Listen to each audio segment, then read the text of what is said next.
V6, 3,5 litres, 272 chevaux, propulsion, dans un gabarit d'à peine un petit peu plus de 4 mètres. Voici le cocktail détonnant qui nous attend aujourd'hui, puisque oui, mes chers atmophiles, aujourd'hui je me moque vraiment pas de vous, en vous présentant cette magnifique Mercedes SLK 350 de seconde génération, R171. Est-ce que ça va tarter? Bon, il y a moyen quand même.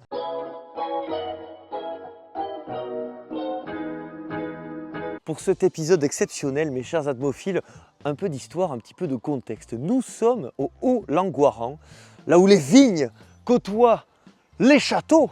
Tout là-bas, il faut le voir. Et oui, il est là-bas le petit château qui côtoie aussi des magnifiques églises du XIe siècle.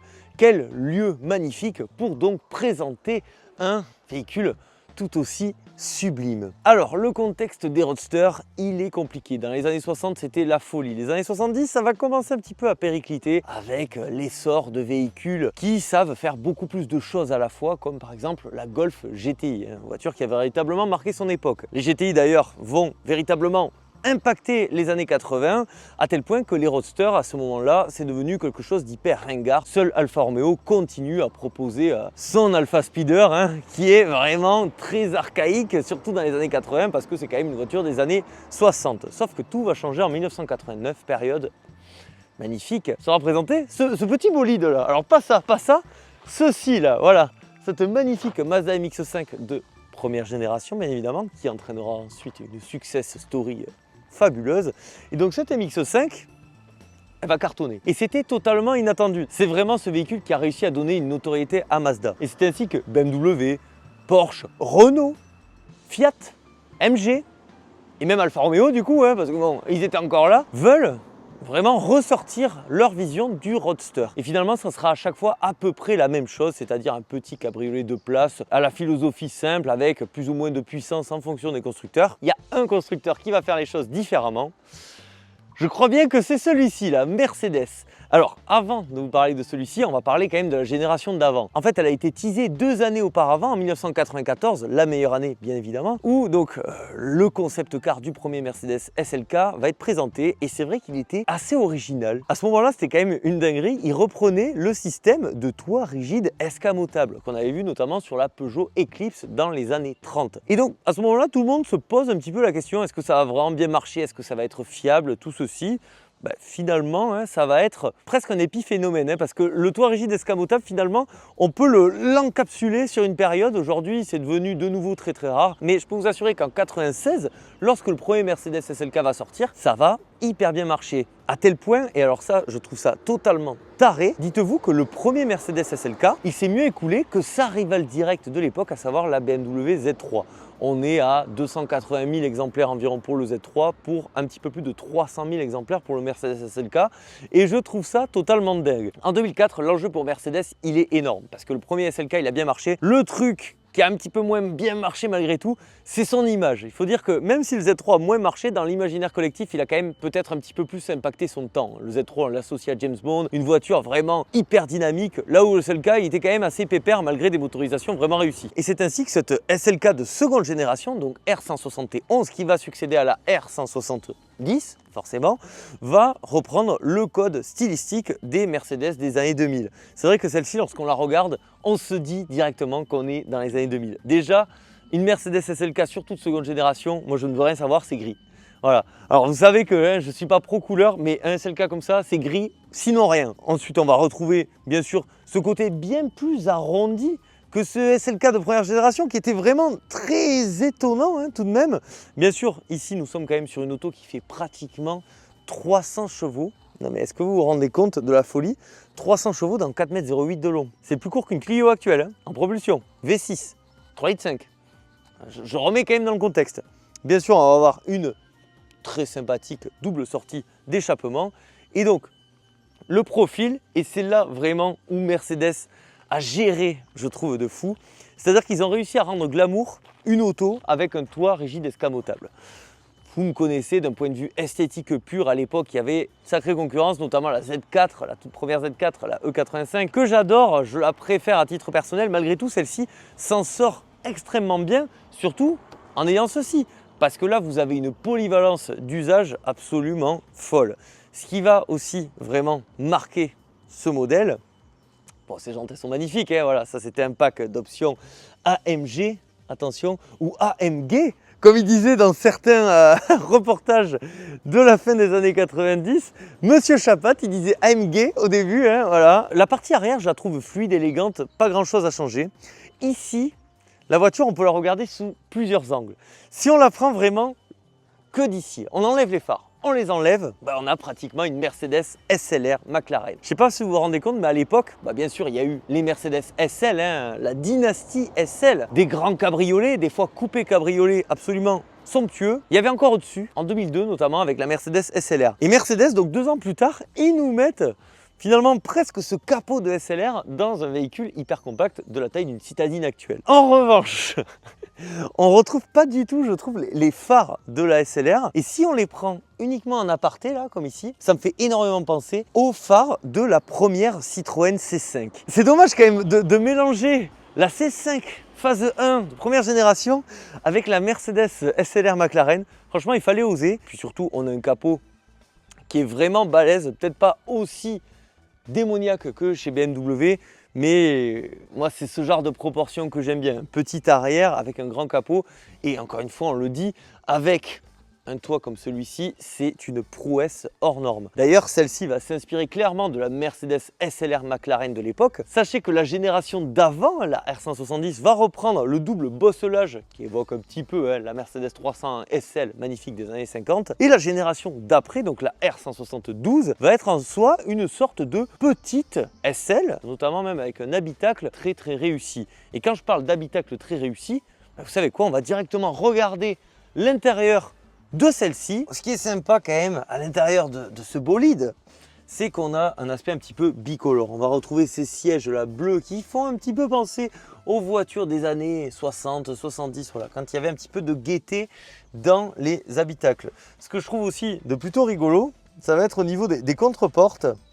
Ces boutons là, ces lève-vitres qui sont très smart-esque, je trouve. Caradisiac va être content. Regarde, j'ai même pas besoin de parler.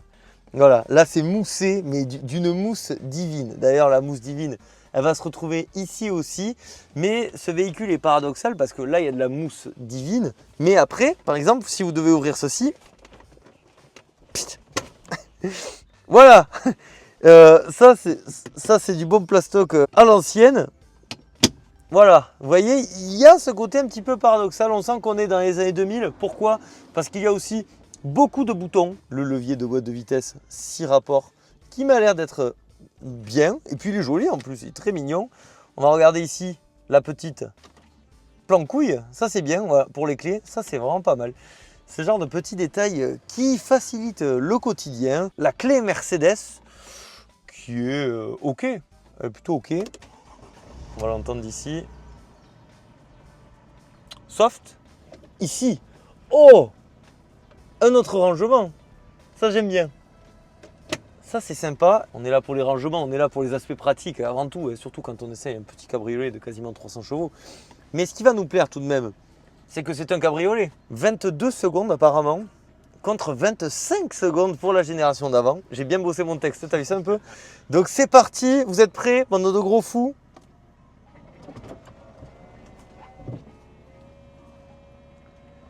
Ça me fascinait quand j'étais enfant. Ça, c'était le truc incroyable. Non mais quand même. Oh, blanc culé. Et il m'a levé le truc aussi. Ah, il m'a fait peur. J'ai presque l'impression d'être dans un Targa en termes de ressenti. Par exemple, la Mazda, quand je suis en cabriolet, j'ai l'impression qu'il n'y a plus rien, quoi. Là, on se sent quand même un minimum protégé entre ça, ça, ça. Même là, vous voyez, ça c'est bien aussi, parce que le filet anti-remoule, bon, c'est pas du tout un filet, vous m'avez compris, c'est plutôt sympa. De toute façon, on va tester tout ceci après sur la route. Et là, forcément, la luminosité devient plus qu'appréciable. Parce qu'il me reste quand même à vous parler de ce volant de Mercedes Vito. Je suis désolé, je suis pas fan, je suis pas hyper fan. En termes de prise en main, c'est plutôt ok. Là, il y a quelque chose pour tenir. C'est cette forme-là. Là, on sent que c'est une voiture de 2004. Tu vois, il y a des petits détails comme ça qui nous rappellent que c'est une auto qui a 22 ans. 22 ans. Pour le coup, elle fait pas 22 ans quand même. D'un point de vue esthétique et tout, c'est quand même c'est très très joli. Et il me reste quand même à vous parler de ces compteurs qui sont très sympas. Là, avec ce double cerclage, franchement, on est directement dans le sport. Avec la petite horloge aussi, incroyable. Alors là, comme la plupart d'entre vous, maintenant surtout les jeunes, sont des ignares absolus, dites-moi l'heure. Et vous trompez pas. Mini aparté, hein. Mais perforé. Hein. Ça, c'est unique dans la production. C'est vraiment n'importe quoi. Il y a un truc qui va chagriner, ça va être cette zone rouge qui va être atteinte assez rapidement pour un moteur aussi noble, aussi prestigieux, qui, selon moi, mériterait peut-être un peu plus d'être titillé un peu plus haut. Malheureusement, on est encore chez Mercedes. Ils cherchent à sortir de cette image de pépère. Mais bon, hein, la tradition, elle a du bon. Ils savent aussi nous faire des moteurs exceptionnels. C'est ce qu'on va voir dès à présent. Et, sans déconner, oh purée, oh le monstre, oh là là là là, magnifique. Et alors, attends, mais je peux le lever jusqu'où là? Je peux le lever jusqu'où? T'as peur hein? Mais attends, mais on peut continuer ou pas? Non, après on va... Waouh! Ah ouais, c'est le mode garage là. Alors ça c'est une des spécificités Mercedes, c'est qu'ils aiment bien ouvrir les capots en angle droit. Un magnifique bloc, forcément, un 3498 cm3, 3,5 litres V6 Mercedes. Voilà, hein.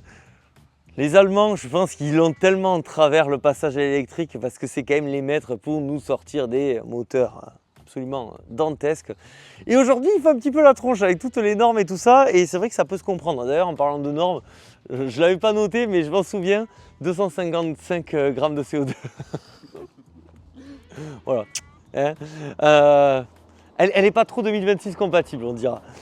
Elle n'est pas du tout même, étant donné qu'on est quand même sur un 3,5 litres V6, donc atmosphérique, 272 chevaux, le 0 à 100 qui va tomber autour de 6 secondes. Propulsion, on est en dessous de la tonne 5. La conso, on en parle ou on n'en parle pas? Non. Bref, allez, on en parle. Donc vraiment sur un train de sénateur, vous serez autour de 10-11 litres. Si vous arsouillez un petit peu plus, vous serez à 13. 14, voire 15, hein, si vraiment vous vous amusez. Voilà, hein, c'est selon l'amusement aussi. Clairement, c'est une auto, surtout aujourd'hui, pas spécialement économique à l'usage, mais qui vous donnera des sensations totalement folles. Et puis vous verrez qu'à l'achat, c'est pas si mal que ça, mais ça, on en parlera en conduisant. Dites-vous que si 272 chevaux, ça ne vous suffisait pas, il existait déjà la version restylée de celle-ci, qui va apporter un peu plus d'agressivité sur la face avant. Elle a aussi apporté une amélioration du bloc pour dépasser les 300 chevaux, mais c'est pas tout, parce qu'il y a même eu une version 55 AMG dotée d'un V8. Un V8, hein. Je rappelle toujours que cette voiture fait la taille d'une 208. Un V8 dans une 208, imaginez, 360 chevaux qui sera même poussé à 400 chevaux sur la version Black Series. Est-ce qu'il y a des mots pour expliquer la folie, le côté taré? C'est-à-dire que BMW, à la même époque, ils nous sortaient des Z4M de 343 chevaux, ce qui est une folie pure, et eux, ils ont quasiment mis 60 chevaux de plus. C'est fou parce qu'en fait, cette voiture, elle paraît quand même assez contemporaine. Et pourtant, ça, c'est un dinosaure. C'est quelque chose qu'on ne reverra plus jamais, surtout dans une voiture aussi petite. Même la proposition de nous sortir un petit coupé cabriolet chez un constructeur de luxe comme Mercedes, voilà, c'est un autre temps. Ce capot, il me fait énormément rire. On est obligé quand même de voir si ce véhicule, parce qu'en plus, on en parle toujours en rigolant, mais c'est important de savoir s'il y a un minimum de coffre, si vous pouvez partir avec une autre personne le temps d'un week-end, voire plus si affinité. Et là, ce que Mercedes a réussi de faire de plutôt sympa, c'est que, alors, l'accessibilité, elle n'est pas optimale, mais vous voyez, il y a quand même, bon, vous ne voyez pas trop, mais dans l'idée, il y a un minimum de place. On est à 206 litres. Pour vous donner un ordre de comparaison, la Mazda MX-5, c'est 145 litres. Donc pour des autos d'un gabarit à peu près identique, c'est pas mal du tout. Et ils ont opté pour une solution différente de la version d'avant de Mercedes SLK, qui fait qu'il y a plus de place lorsque la capote est retirée. Et franchement, quand même, regardez ça d'un point de vue de conception d'ingénierie, c'est taré. Hein, parce que... Bon, c'est pas tombé en panne, le jour où ça tombe en panne c'est un merdier, mais tout ceci là qui se plie comme ça, avec de la tôle, c'est pas de la toile, en préservant un coffre plutôt acceptable sur une auto toute petite, franchement ça relève presque du génie. Le moment le plus important, on va quand même tester la sonorité. Bon, le micro il est sur moi, donc voyons.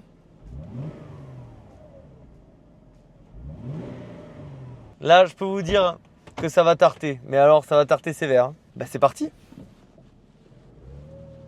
Déjà, c'est ferme. C'est ferme comme une germanique. Parce que moi, j'ai une Mazda MX-5 un petit peu mollassonne sur les bords. Et là, je peux vous dire que c'est pas tout à fait pareil. Attention, en plus là quand même, les atmophiles, on est dans le secteur de l'entre-deux-mer, dans des paysages plutôt jolis. En fait, ce qui est génial quand même avec les roadsters, c'est que les sensations, lorsqu'on les conduit, elles sont véritablement décuplées. Ça marche bien quand même. Tu sens que c'est une voiture plus au comportement américain, quoi. C'est-à-dire que ça marche vite en fait. Dans les tours, t'as pas besoin d'être à très très haut régime. D'ailleurs, je vous ai même pas parlé du couple, on est à 350 Nm, ce qui est plutôt pas mal hein, pour un moteur essence comme ça. En fait, tu sens qu'elle en a vraiment sous le pied, mais forcément, il faudra peut-être atteindre des vitesses illicites, mais ça, vous savez que c'est vraiment pas du tout ce qu'on fait sur la chaîne. Je vais peut-être tomber un rapport pour voir un petit peu en termes de sensations ce que ça procure. Après le dos d'âne, ça sera pas mal parce que là, on va pas non plus faire n'importe quoi. Mais c'est vrai que la SLK, du moins, elle a cette image dans la catégorie des roadsters de vraiment la plus pépère, entre guillemets, la plus routière aussi. Et du coup, c'est vrai que cette SLK, souvent, elle est considérée un peu comme la mémère de la bande. Alors que bon, d'un point de vue motorisation, c'est quand même la folie. Mais je peux comprendre, j'ai presque l'impression d'être à bord d'une petite berline. Même, c'est très germanique, quoi. C'est ferme, ça marche bien, tout est très précis. Moi, j'ai juste envie quand même de tomber un petit rapport. Bon, on retrouve un petit peu la sonorité des gros blocs Mercedes, quoi.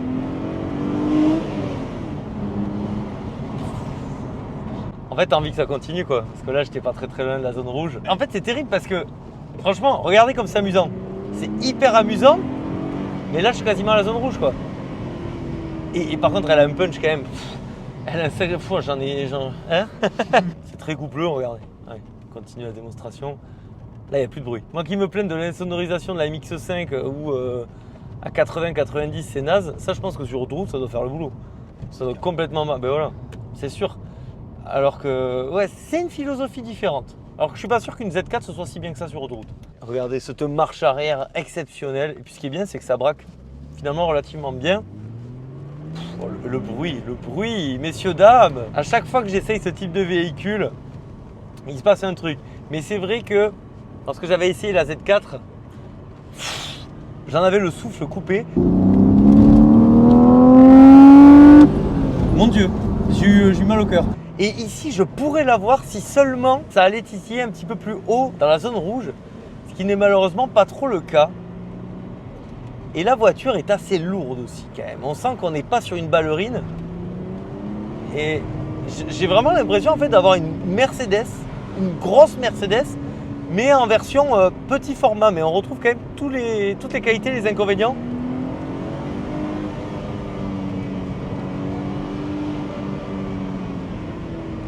Le freinage, on sent que c'est pas non plus la pointe de la pointe.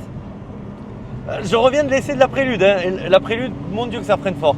Là, on sent que c'est un truc qui a un petit peu plus de 20 ans, mais...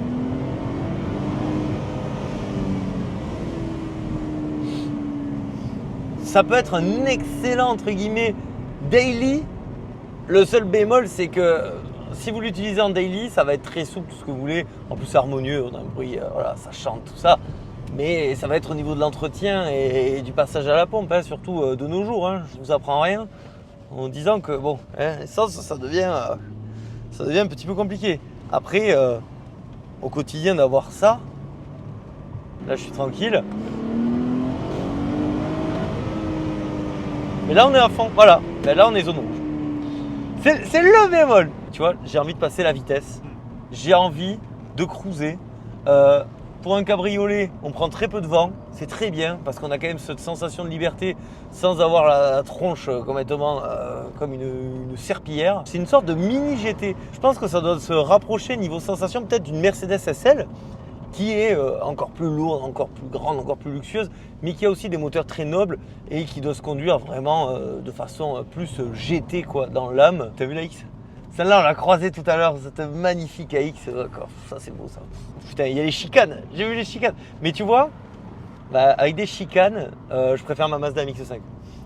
Parce que la MX-5, c'est infiniment plus léger et plus maniable. Ça, tu sens quand même qu'on a un gros mastodonte. C'est étonnant quoi, parce que pour un petit roadster comme celui-ci, j'ai pas l'impression qu'on est à bord d'un roadster en fait.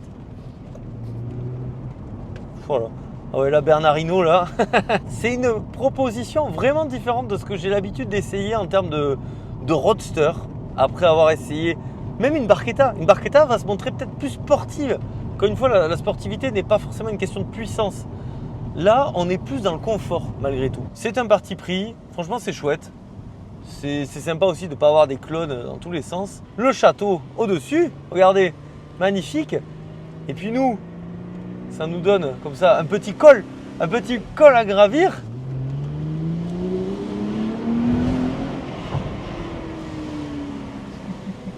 Bon, tout ce que je dis, hein, bien sûr, c'est un peu un côté, comment dire, élitiste. Bien évidemment que si vous n'avez que cette voiture, que vous voulez vous amuser avec, vous allez vous éclater avec. Je dis juste en comparaison, par exemple, avec la Z4. La Z4 se montrait peut-être encore plus radicale dans les sensations.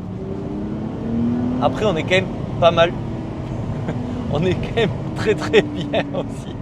Bref, Mercedes SLK, Mercedes, le nombre de moteurs de zinzin qui nous ont pondu, le nombre de voitures de folie qui nous ont pondu durant leur histoire. Il faudra qu'on en parle plus en détail d'ailleurs un jour de ce constructeur complètement fabuleux. En fait, ce qui est génial avec les roadsters, c'est qu'on a des sensations de conduite absolument extraordinaires. Je ne vous ai pas parlé du prix de ce mythe automobile. Une version comme celle-ci, ça peut se trouver entre 15, en pas très bon état, jusqu'à 20 000 euros. Et je trouve que pour un tel prix, on a quand même une auto génialissime. Voilà. C'est un petit peu à l'image du Z4. Des voitures qui sont peut-être un petit peu dans le creux de la côte. Je trouve que d'un point de vue rapport qualité-prix, prestation, plaisir, on est sur quelque chose d'assez extraordinaire. Ceci étant dit, qu'est-il arrivé après cette génération de SLK? Les choses vont commencer à se gâtouiller. Donc va arriver la troisième génération de SLK, la R172, qui est plutôt sympa d'un point de vue esthétique. Pas hyper convaincu de l'extérieur, ça va, c'est sympa, mais pas non plus la folie. En revanche, l'intérieur type Mercedes SLS, je suis totalement amoureux. Je le trouve fabuleux cet intérieur. Et donc cette troisième génération de Mercedes SLK va plutôt bien marcher, va reprendre finalement la recette qu'on va retrouver sur celle-ci. Elle va ajouter les moteurs diesel. Voilà, on sent qu'on est quand même en train de changer d'époque. Pas parce que le diesel est à la mode au milieu des années 2010, mais plutôt parce qu'il faut abaisser les émissions de CO2. C'est pour ça que Mercedes en est venu à mettre un moteur diesel là-dessus. C'est quand même un petit peu dommage. La SLK va être rebaptisée SLC. Et là déjà ça commence à sentir le caca qui pue quoi. Et puis donc va terminer sa carrière en 2016 avant qu'une quatrième génération n'arrive. Eh bien non, pas du tout. Mercedes va arrêter de nous sortir une nouvelle génération de Mercedes SLK. J'ai eu le derche là-dessus, j'ai ouvert la trappe à essence, je me disais mais qui me touche, c'est n'importe quoi. Et donc Mercedes va sacrifier son petit roadster accessible entre gros guillemets quand même, hein, parce que ça à l'époque ça valait plus de 50 000 euros neuf, mais je trouve ça terrible, voilà. C'est à l'image de l'industrie automobile d'aujourd'hui. Il y a de moins en moins de véhicules décalés, de plus en plus de SUV. Peut-être qu'un jour Mercedes reviendra, pourquoi pas en électrique avec un SLK, moi je serais même pour. Voilà, mais qui nous sortent des véhicules différents des sempiternels SUV, s'il vous plaît. Bref, mes chers atmophiles, cette vidéo se termine ici. J'espère qu'elle vous a plu, autant que moi ça m'a plu de vous faire cet essai. En plus quand même, à côté de ce monument magnifique, vraiment, là franchement, on est dans un endroit incroyable que peut-être on reverra plus tard, on ne sait jamais, hein. Je garde l'adresse en tout cas. Si ça vous a plu, le like, l'abonnement, c'est hyper important. Le commentaire, n'hésitez pas à me dire pour vous quel est le roadster, le petit roadster même, le plus réussi des années 2000. Je vous lirai attentivement. Est-ce que vous connaissez mon avis à ce sujet? Vous me le direz directement depuis l'espace des commentaires. J'ai une pensée particulière envers tous ceux qui soutiennent la chaîne, hein, que ce soit depuis Patreon ou YouTube Rejoindre. Vous êtes les atmophiles ultimes. Malgré tout, le plus important, c'est pas ça. Et vous le savez, c'est quoi le plus important? C'est de prendre soin de soi. Vous prenez soin de vous. C'était Atmo. Je vous dis à la prochaine. Allez, bisous. Ciao, ciao.